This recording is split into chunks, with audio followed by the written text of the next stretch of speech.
The government has threatened legal action against former Chelsea owner Roman Abramovich regarding the proceeds from his sale of the club in May 2022. Our chief correspondent, Kaveh Solhekol, is back with us. Why then?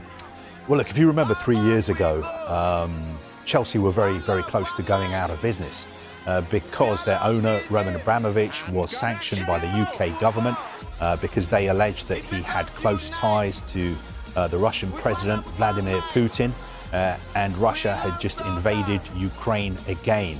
So he was sanctioned, and there was a real risk that Chelsea could go out of business. They could run out of money.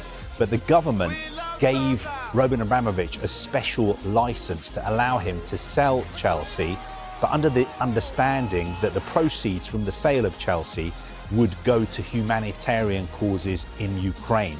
Now, Roman Abramovich was forced to basically agree to those terms, and Chelsea were sold for £2.5 billion. Now, this £2.5 billion went into a bank account in London, but it has been languishing in that bank account ever since.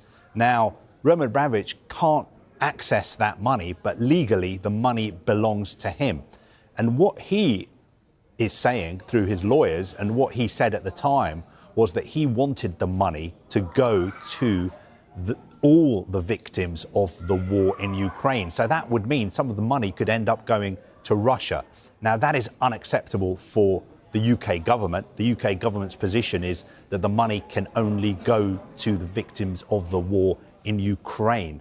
So that is a disagreement between the UK government and Roman Abramovich, and that is why we're at this impasse where this incredible amount of money, £2.5 billion, has just been sitting frozen in a bank account in London. Let's just bring you a couple of statements from the Chancellor and from the Foreign Secretary as well. This is what they've had to say. It's a joint statement which says the government is determined to see the proceeds from the sale of Chelsea Football Club reach humanitarian causes in Ukraine following Russia's illegal full-scale invasion. We are deeply frustrated that it has not been possible to reach agreement on this with Mr Abramovich so far.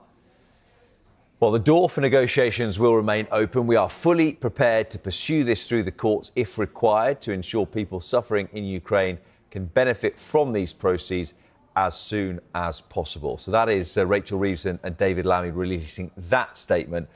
You would assume, given history, we're not likely to get any sort of response from Roman Abramovich on this.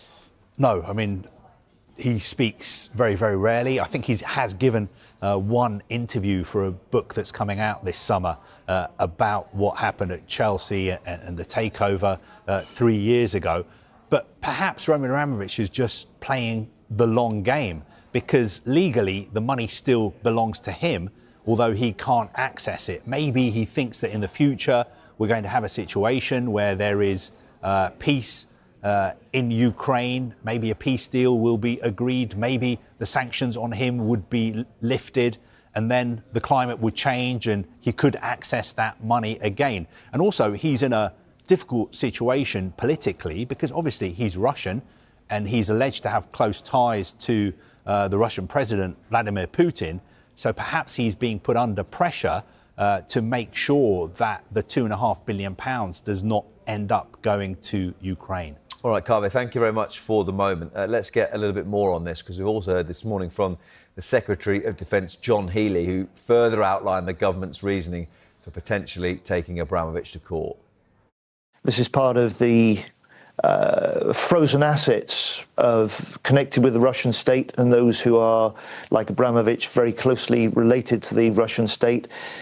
These are assets which could be put to use to support Ukraine, and in particular the redevelopment of Ukraine if we can get a ceasefire. And so the Chancellor and the Foreign Secretary are right to say, look, we will take every step, including potential legal action, to make sure that we can make these assets available to support Ukraine in the future.